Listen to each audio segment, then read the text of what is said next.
Hello students, GS study में आपका स्वागत है। आज का क्लास है प्रकाश, परावर्तन एवं अपवर्तन, जिसका पार्ट 2 है। अगर जो स्टूडेंट पार्ट 1 नहीं देखे होंगे वो प्लीज़ पार्ट 1 को देख लें ताकि पार्ट 2 को समझने में सहूलियत होगी। चलिए आज की क्लास हम लोग करते हैं। आज का क्लास है प्रकाश के परावर्तन का नियम। प्रकाश के परावर्तन के आधारभूत नियम समतल तथा वक्र सतहों पर यानी वक्र सतहों के लिए समान होते हैं। या तो वो समतल हो या टेढ़ा मेढ़ा भी हो, उस पे दोनों के लिए क्या होते हैं? समान होते हैं। प्रकाश के परावर्तन के मुख्यतः दो नियम होते हैं, जिसका पहला नियम है आपतित किरण, परावर्तित किरण तथा आपतन बिंदु पर डाला गया अभिलंब सभी एक ही समतल में होते हैं। दूसरा नियम आपतन कोण परावर्तन कोण के बराबर होते हैं। यदि आपतन कोण को I तथा परावर्तन कोण को R हो तो नियम के अनुसार कोण I बराबर कोण R होता है। देखिए अगला पॉइंट है प्रतिबिंब। प्रतिबिंब क्या है? किसी बिंदु वस्तु से आ रही प्रकाश की किरणें परावर्तन या अपवर्तन के बाद जिस बिंदु पर संसरित होती है उससे अपसरित होती है या होती हुई प्रतीत होती है, तो उस बिंदु वस्तु का प्रतिबिंब कहते हैं। प्रतिबिंब को दो भागों में बांटा गया, अर्थात दो प्रकारों में होते हैं। पहला है वास्तविक प्रतिबिंब, दूसरा है काल्पनिक प्रतिबिंब। काल्पनिक प्रतिबिंब को आभासी प्रतिबिंब के नाम से भी जाना जाता है। आभासी प्रतिबिंब, है ना। अब जानते हैं कि वास्तविक प्रतिबिंब क्या है। वास्तविक प्रतिबिंब, जब किसी बिंदु वस्तु से आ रही प्रकाश की किरणें परावर्तन या अपवर्तन के बाद एक बिंदु पर संसरित होती है, तो वह बिंदु वस्तु का वास्तविक प्रतिबिंब कहलाता है। अर्थात शॉर्ट भाषा में हम कह सकते हैं कि वास्तविक प्रतिबिंब वास्तविक कटान से बनता है। जैसे हम उसका फिगर देख सकते हैं यहाँ पे कि ये है अवतल दर्पण और ये वस्तु हो गया, और इससे जितने भी आ रही प्रकाश किरणें हैं ये जो है परावर्तन के बाद एक बिंदु पर संसरित हो रही है। संसरित मतलब अर्थात एकत्रित हो रही है ना। अपसरित, यहाँ जो संसरित जो बोला गया है, यहाँ ये संसरित जो है इसका अर्थ होता है एकत्रित होना। अपसरित जो बोला है इसका अर्थ होता है फैलना, है ना। चलिए नेक्स्ट है काल्पनिक प्रतिबिंब। काल्पनिक प्रतिबिंब, जब किसी बिंदु वस्तु से आ रही प्रकाश की किरणें परावर्तन या अपवर्तन के बाद एक बिंदु से अपसरित होता हुआ प्रतीत होता है। होता हुआ मतलब क्या होता है? होता हुआ प्रतीत होता है, तो वह बिंदु वस्तु का काल्पनिक प्रतिबिंब कहलाता है। इसे आभासी प्रतिबिंब भी कहा जाता है। अर्थात यह प्रतिबिंब जो है काल्पनिक कटान से बनता है। देखिए यहाँ पे इसका जो है फिगर दे दिया हुआ है। ये हो गया आपका समतल दर्पण, और समतल दर्पण पे जो है ये हो गया वस्तु। इससे जो है प्रकाश किरणें जब समतल दर्पण पर टकरा रही है तो वो परावर्तित हो जा रही है, और देखने वाले को यहाँ से जो आँख से जब यहाँ से देखा जा रहा है, यहाँ से जब जो देखा जा रहा है तो इस प्रतीत हो रहा है कि ये जो है किरणें आ रही हैं ये इधर से दर्पण के पीछे से आ रही हैं, है ना। अब आता है कि ये जो है बहुत ही इम्पोर्टेंट क्वेश्चन है, इसको बढ़िया से आप लोग तैयार कर लीजिएगा, याद कर लीजिएगा। बहुत ही इम्पोर्टेंट क्वेश्चन है, बार बार ये क्वेश्चन पूछा जाता है। वास्तविक प्रतिबिंब तथा आभासी प्रतिबिंब में अंतर क्या है? तो वास्तविक प्रतिबिंब और आभासी प्रतिबिंब में निम्नलिखित अंतर है। जिस अंतर में पहला पॉइंट जो है, यह किरणों के वास्तविक कटान से बनता है, और काल्पनिक प्रतिबिंब में यह किरणों के काल्पनिक कटान से बनता है। बहुत ही आसान तरीका से देखिए, इसमें बहुत ही आसान लैंग्वेज से लिखा गया है जो बहुत जल्दी याद हो जाएगा। इस पर बिल्कुल आप लोग थोड़ा सा ध्यान देंगे, याद हो जाएगा ये। और ये बहुत ही इम्पोर्टेंट क्वेश्चन है, ये हमेशा पूछता रहता है। यह दूसरा पॉइंट है, यह प्रतिबिंब हमेशा उल्टा बनता है, और आभासी में यह प्रतिबिंब हमेशा सीधा बनता है। तीसरा पॉइंट है, इस प्रतिबिंब को पर्दा पर उतारा जा सकता है, जबकि इसमें दिया हुआ है कि आभासी प्रतिबिंब यानी यह प्रतिबिंब पर्दे पर नहीं उतारा जा सकता है। चौथा है, यह दर्पण के सामने बनता है, और आभासी प्रतिबिंब दर्पण के पीछे बनता है ना। अगला पॉइंट है, समतल दर्पण द्वारा बने प्रतिबिंब की क्या विशेषताएं होती हैं? समतल दर्पण से बने प्रतिबिंब की निम्नलिखित विशेषताएं होती है, जिसका पहला विशेषता है कि यह प्रतिबिंब काल्पनिक होता है। समतल दर्पण द्वारा बनाया गया प्रतिबिंब काल्पनिक होता है, और इसे पर्दे पर नहीं उतारा जा सकता है ना। दूसरा पॉइंट है, इसका समतल दर्पण द्वारा बना प्रतिबिंब सीधा होता है। तीसरा है, वस्तु के समान आकार का होता है। चौथा पॉइंट, प्रतिबिंब समतल दर्पण में उतना ही पीछे होता है जितना वस्तु समतल दर्पण के सामने होती है। यानी जितने दर्पण के समतल दर्पण के जितना ही सामने वस्तु होगी, उतना ही जो है समतल दर्पण के पीछे जो है उसका प्रतिबिंब बनेगा। पांचवा पॉइंट, यह पार्श्व विपरिवर्तन होता है। पार्श्व विपरिवर्तन को जो है हम लोग नेक्स्ट अभी जस्ट ही टॉपिक में हम लोग पढ़ेंगे, इसके बाद जस्ट समझा रहे हैं कि पार्श्व विपरिवर्तन क्या है। चलिए आते हैं, पार्श्व विपरिवर्तन क्या है। हाँ, यानी दे रहा है इसमें प्रतिबिंब का पार्श्व कर रहे हैं इधर, पार्श्व भी नहीं, सॉरी, यहाँ जो हम लोग पढ़े विपरिवर्तन है ना, गलती से इसको जो है पार्श्व भी पढ़ा गया है, विपरिवर्तन है। यहाँ देखिए, चलिए विपरिवर्तन को समझते हैं कि विपरिवर्तन क्या है। यहाँ दिया हुआ है, प्रतिबिंब का विपरिवर्तन एवं पार्श्व विपरिवर्तन। सबसे पहले विपरिवर्तन को हम समझते हैं, वह घटना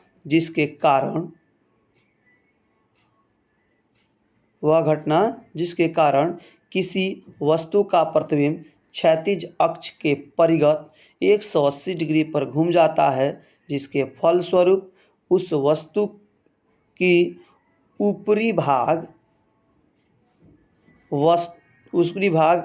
का प्रतिबिंब निचले भाग में तथा निचले भाग का प्रतिबिंब जो है ऊपरी भाग में दिखाई देता है, उसे विपरिवर्तन कहते हैं, है ना। इसको स्पष्ट रूप से आप देख सकते हैं यहाँ पे कि जो ये यहाँ जो बनाया गया है, इसमें देखिए ये अपने 180, ये क्षैतिज अक्ष है ना, ये P है जो अपने 180 डिग्री के परिगत सर घूमता है, जिसके फलस्वरूप जो है ऊपर वाला इसका भाग जो है नीचे बन जाता है, और नीचे वाला भाग जो है ऊपर बन जाता है। आप इसको देख सकते हैं, है ना, देख रहे हैं ना। अब जो है अगला टॉपिक है पार्श्व विपरिवर्तन। वह घटना जिसके कारण किसी वस्तु का प्रतिबिंब उदग्र अक्ष के परिगत 180 डिग्री कोण पर घूम जाता है,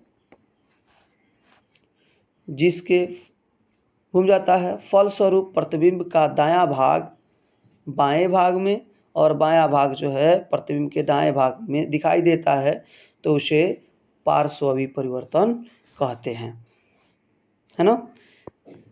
देख सकते हैं यहाँ पे ये जो दिया हुआ है कि यहाँ जो है दिया है, ये उदक अक्ष हो गया, इसके 180 डिग्री घूम रहा है, तो ये जो है यहाँ बायां वाला भाग जो देख रहे हैं इधर जो बना है वो दाएं वाला में चल जाएगा और दायां वाला भाग बाएं वाला में, देख रहे हैं ना। यहाँ जो बाएं वाला भाग है वो दाएं में चला गया है और दायां वाला भाग जो है बाएं में आ गया है।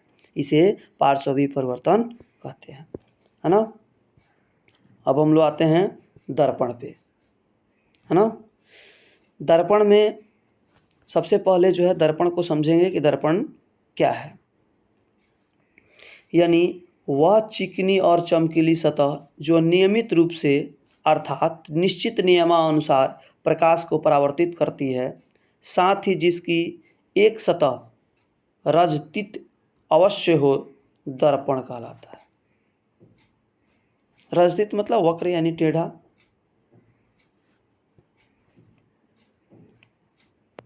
यहाँ देखिए दर्पण के प्रकार। दर्पण को जो है 3 भागों में बांटा गया है। पहला है समतल दर्पण, दूसरा गोलीय दर्पण, तीसरा परवलयिक दर्पण। लेकिन इसमें जो है गोलीय समतल दर्पण का कोई पार्ट नहीं आया है, मतलब इसका कोई भाग नहीं होता है इसको और परवल यानी इसका भी कोई भाग नहीं होता है। और गोलीय दर्पण का जो है 2 भाग होता है, जिसका पहला भाग अवतल दर्पण, दूसरा भाग उत्तल दर्पण। बारी बारी से अब हम इसके बारे में पढ़ेंगे। पहला जो है हम लोगों का है समतल दर्पण। यानी समतल दर्पण क्या है? जिस दर्पण की परावर्तक सतह समतल होती है उसे समतल दर्पण कहते हैं। जैसे देखिए यहाँ पे ये दर्पण जो है इसकी जो परावर्तक सतह ये वाला ऊपर ये जो है समतल है यानी बराबर है, इसे समतल दर्पण कहेंगे। दूसरा है गोलीय दर्पण, है ना। जिस दर्पण की परावर्तक सतह किसी खोखले गोले का भाग एक भाग हो, गोलीय दर्पण कहलाता है। गोलीय दर्पण प्रायः कांच के एक टुकड़े को रचित कर बनाया जाता है। जैसे नीचे हम लोग जो है इसको समझ सकते हैं कि ये गोलीय दर्पण को जो है रचित करके, ऊपर बताया ना रचित करने का, ये जो देखिए ये गोलीय दर्पण आपका हो गया। इसमें जो है इसको यहाँ से रचित कर दिया गया, हटा दिया गया। अब इसके जो है बना हुआ जो ये प्रतिबिंब है ये जो है आपका दर्पण हो जा रहा है, ए से बी तक दर्पण हो जाए। वैसा ही इसमें भी देख सकते हैं। अब जो है अवतल दर्पण को देखेंगे हम, है ना। अवतल दर्पण क्या है? जिस दर्पण की परावर्तक सतह धंसी रहती है अर्थात केंद्र की ओर होती है, अवतल दर्पण कहलाता है। इसे अभिसारी दर्पण भी कहा जाता है। क्योंकि बताए थे कि अभिसारी दर्पण क्यों कहा था। ऊपर फर्स्ट पार्ट में जो हम आपको बता चुके हैं अभिसारी दर्पण क्या है और अपसारी दर्पण क्या है ना। या अब देखिए इसमें जो है उत्तल दर्पण के बारे में पढ़ेंगे। जिस दर्पण की परावर्तक सतह उभरी रहती है अर्थात केंद्र के विपरीत दिशा में रहती है, उत्तल दर्पण कहलाता है। इसे अपसारी दर्पण भी कहते हैं, है ना। अब जो है परवलयिक दर्पण, वह दर्पण जो पूर्णतः गोलीय नहीं होती है, परवलयिक दर्पण कहलाता है। जैसे ये देखिए ये क्या पूर्णतः गोलीय है? नहीं है, तो ये जो है परवलयिक दर्पण कहलाएगा, है ना। चलिए नेक्स्ट टॉपिक पर हम लोग चलते हैं। ये टॉपिक है, ये भी देखिए आ गया, ये जो भी जो है आपका बहुत ही इम्पोर्टेंट है।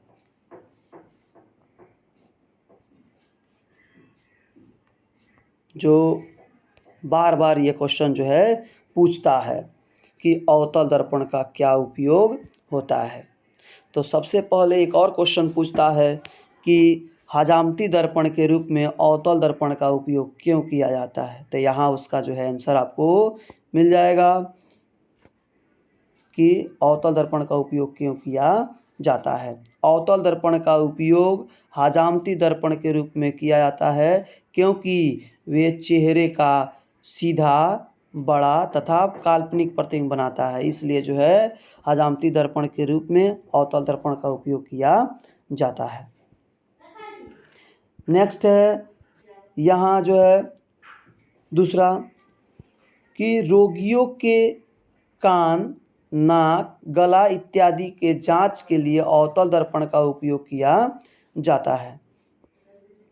तीसरा पॉइंट है कि बड़े बड़े अवतल दर्पण का उपयोग सोलर कुकर में किया जाता है क्योंकि सूर्य से आने वाले प्रकाश की समानांतर किरणें को उन किरणों के साथ आने वाली ऊष्मीय विकिरण को फोकस पर अपसरित कर देती है, जिसके फलस्वरूप ताप और बढ़ जाता है, ऊष्मा की मात्रा बढ़ जाती है और खाना पकाने की सुविधा भी होती है।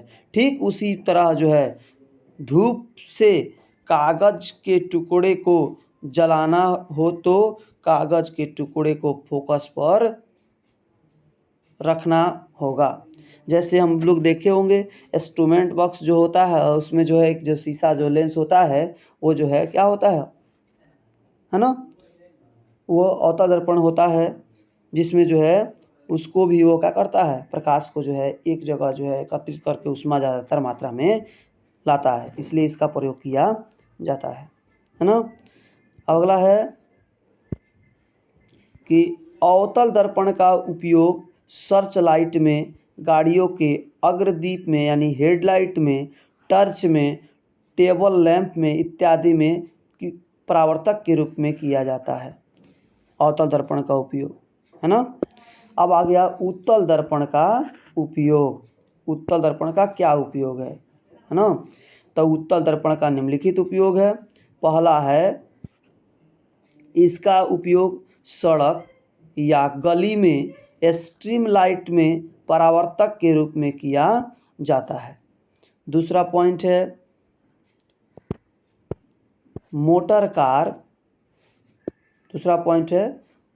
कार ट्रक, बस इत्यादि में उत्तल दर्पण का उपयोग साइड मिरर, जो हम लोग साइड को देखने के लिए कि कोई सवारी जो है पीछे से आ रहा है या नहीं आ रहा है, इसको देखने के लिए जो हम मिरर का प्रयोग करते हैं, जो दर्पण का प्रयोग करते हैं, उसी को साइड मिरर कहा गया है ना। तो उसके लिए जो है उत्तल दर्पण का प्रयोग किया था, उसमें जो लगे दर्पण होते हैं वो उत्तल दर्पण होते हैं, है ना। अब जो है इसका प्रयोग जो है साइड मिरर के रूप में, अगला क्वेश्चन इसमें आता है, ये भी जो है क्वेश्चन बहुत ही इम्पोर्टेंट है और पूछता है कि उत्तल दर्पण का उपयोग साइड मिरर में क्यों किया जाता है। तो आप इसको जो है भली भांति जो है बढ़िया से इसको पढ़ लीजिए ताकि जो है आपको ये क्वेश्चन बनाने में कोई दिक्कत ना हो। पहले देखिए इसका उपयोग क्यों किया जाता है साइड मिरर में उत्तल दर्पण का उपयोग, क्योंकि यह जो है सीधा प्रतिबिंब बनाता है। देखिए यह किसी भी वस्तु का सीधा प्रतिबिंब बनाता है। और दूसरा पॉइंट है चूँकि वस्तु की तुलना में वस्तु प्रतिबिंब जो है बहुत छोटा बनता है, इसलिए यह दृष्टि क्षेत्र का विस्तार भी करता है। बड़ा बड़ा जो है फिगर को जो है छोटा बना देता है और जिससे यह दिखता है कि जो है दृष्टि क्षेत्र का भी विस्तार होता है और दिख जाता है कि कोई भी सवारी जो है पीछे से आ रहा है या नहीं आ रहा है, कितने सवारी आ रहे हैं, सबको जो है छोटे छोटे आकार में बनाकर दिखाता है ना। अगला है दर्पण सूत्र। ये भी जो है बहुत ही इम्पोर्टेंट है, बिना दर्पण सूत्र का न्यूमेरिकल भी नहीं बन सकता है ना। इसलिए और दर्पण सूत्र पूछता भी है, इसलिए दर्पण सूत्र पर भी विशेषता फोकस रखिएगा। दर्पण सूत्र आखिर जो है क्या है, वह सूत्र जो दर्पण की वस्तु दूरी, प्रतिबिंब दूरी, फोकस दूरी के बीच संबंध दर्शाता है, दर्पण सूत्र कहलाता है। दर्पण सूत्र को इस प्रकार लिखा गया है यहाँ, यानी 1/v + 1/u = 1/f। अब जान लें कि v क्या है, u क्या है और f क्या है। u जो है वस्तु की दूरी है, v जो है प्रतिबिंब की दूरी है और f जो है फोकस दूरी है। यहाँ जो लिखा गया है सॉरी यहाँ जो है जो भी दर्पण सूत्र लिखा गया है, ये दर्पण सूत्र, उस दर्पण सूत्र को जो है हम ऐसे भी लिख सकते हैं।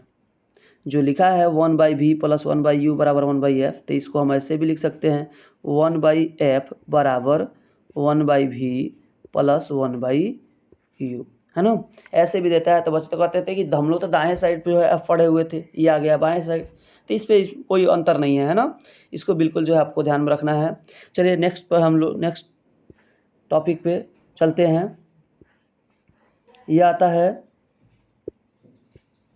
समतल दर्पण, अवतल दर्पण एवं उत्तल दर्पण की पहचान हम कैसे करेंगे बिना स्पर्श किए हुए, है ना। इसके लिए बारी बारी से दर्पण के सामने एक वस्तु को ले जाते हैं और वस्तु को दर्पण से नज़दीक अथवा दूर हटाने पर, यानी आगे पीछे थोड़ा सा करते हैं, तो दर्पण में बने प्रतिबिंब का अवलोकन करते हैं कि इस प्रकार या किस तरह जो है यह दर्पण में बन रहा है।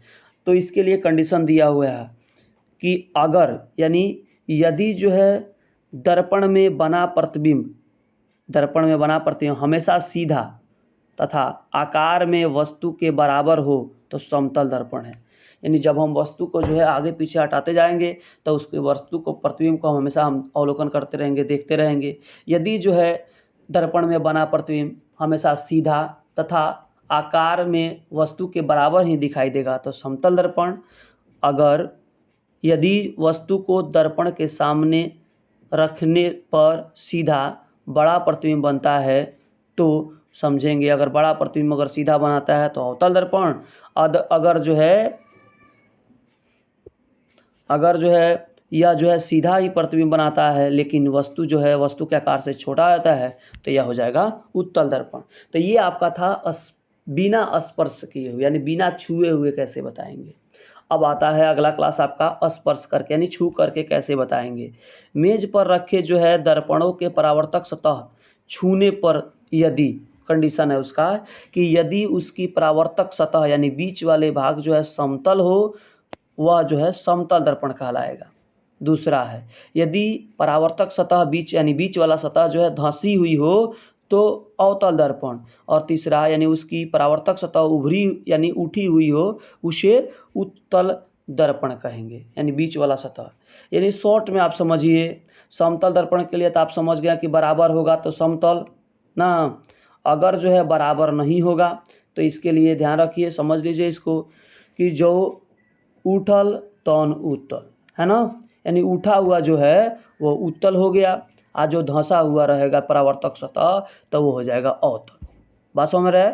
जो इसका जो है परावर्तक सतह उठा हुआ हो उसको उत्तल और धंसा हुआ हो तो अवतल। क्लियर। यानी देखिए यहाँ पे ये उठा हुआ है, इसका परावर्तक सतह यानी बीच वाला सतह जो है उठा हुआ है तो ये हो गया उत्तल। क्या हो गया, यानी उत्तल हो गया। अगर ये जो है इसका परावर्तक सतह भीतर की ओर जो है धंसा हुआ है ये वाला, तो ये हो गया अवतल। समझ में गया। जौन उठल तौन उत्तल, जौन धंसल तौन अवतल। बात समझ में गया। अब यहाँ देखिए, अब जो है ये भी जो है किसी से कम नहीं है, ये भी जो है बहुत ही इम्पोर्टेंट है, जो पूछता है कि उत्तल दर्पण और अवतल दर्पण में क्या अंतर है। तो उत्तल और अवतल दर्पण में निम्नलिखित अंतर है।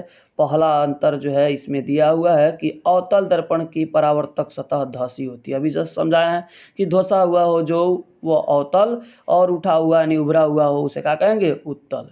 तो दूसरा देखिए, उत्तल दर्पण में देखिए कि पहला पॉइंट क्या है, यानी उत्तल दर्पण की परावर्तक सतह जो है उभरी रहती है ना। दूसरा पॉइंट है अवतल दर्पण का फोकस वास्तविक होता है और उत्तल दर्पण का फोकस जो है काल्पनिक होता है ना। तो देखिए काल्पनिक को समझने के लिए यहाँ पे जो है फिगर बना दिया गया है ना, कि ये जो किरणें जो है आपको जो है आ रही है यहाँ से, आपको पढ़ाएं उसमें आभासी प्रतिबिंब और काल्पनिक प्रतिबिंब में, और इधर ऐसे चला जा रहा था। यहाँ से जो देखने वाला जो व्यक्ति है वो देखेगा तो उसको लगेगा कि ये प्रकाश जो है दर्पण के पीछे से आ रही है, तो ये आपका आभासी प्रतिबिंब होगा, है ना। लेकिन ये जो दर्पण जो है के जो है देख रहे हैं ना, ये वस्तु कहाँ से आ रही है, तो ये आपका जो है वास्तविक और काल्पनिक समझ में आ गया। काल्पनिक को ही आभासी कहा जाता है। अब देखिए यहाँ जो दिया हुआ है तीसरा पॉइंट है कि तीसरा पॉइंट है अवतल दर्पण वास्तविक एवं काल्पनिक दोनों प्रकार के प्रतिबिंब का निर्माण करता है, लेकिन उत्तल दर्पण जो है केवल काल्पनिक प्रतिबिंब का निर्माण करता है, वास्तविक प्रतिबिंब का निर्माण नहीं करता है। चौथा पॉइंट है अवतल दर्पण द्वारा बना प्रतिबिंब वस्तु के आकार से बड़ा या छोटा या बराबर होता है ना। ये कह रहा है फिर से चौथा पॉइंट पढ़ लीजिए। चौथा पॉइंट फिर से कि ये जो है अवतल दर्पण द्वारा बना प्रतिबिंब वस्तु के आकार से बड़ा, छोटा या बराबर भी होता है, लेकिन उत्तल दर्पण द्वारा बना प्रतिबिंब वस्तु के आकार से छोटा बनता है। पांचवा पॉइंट है कि इसे जो है अभिसारी दर्पण भी कहते हैं, और इसमें यानी अवतल दर्पण को अभिसारी दर्पण भी कहते हैं और उत्तल दर्पण को अपसारी दर्पण भी कहते हैं, है ना। चलिए जो है ये इसी के साथ जो है आपका सेकेंड पार्ट समाप्त होता है। ऐसे ही जो है नेक्स्ट पार्ट को पाने के लिए, पढ़ने के लिए आसानी से जो है मेरे साथ चैनल को सब्सक्राइब कर लीजिए, शेयर कीजिए और लाइक कीजिए। आपको जो है अच्छी से अच्छी पढ़ाई करनी है तो इस चैनल से जुड़ जाइए, और ऐसे ही नेक्स्ट वीडियो देखने के लिए जो है आप जो है इंतज़ार कीजिए। तब तक जो है आपका जो है वीडियो जो है फिर आएगा, है ना। अगर सब्सक्राइब नहीं किए हो तो फिर से जो है आप कह रहे हैं सब्सक्राइब कर लीजिए, ताकि आपका जो है पढ़ाई अच्छा से अच्छा हो सके। चलिए नेक्स्ट वीडियो के देखने के लिए जो है ऐसे ही जुड़े रहिएगा। चलिए तब तक के लिए धन्यवाद।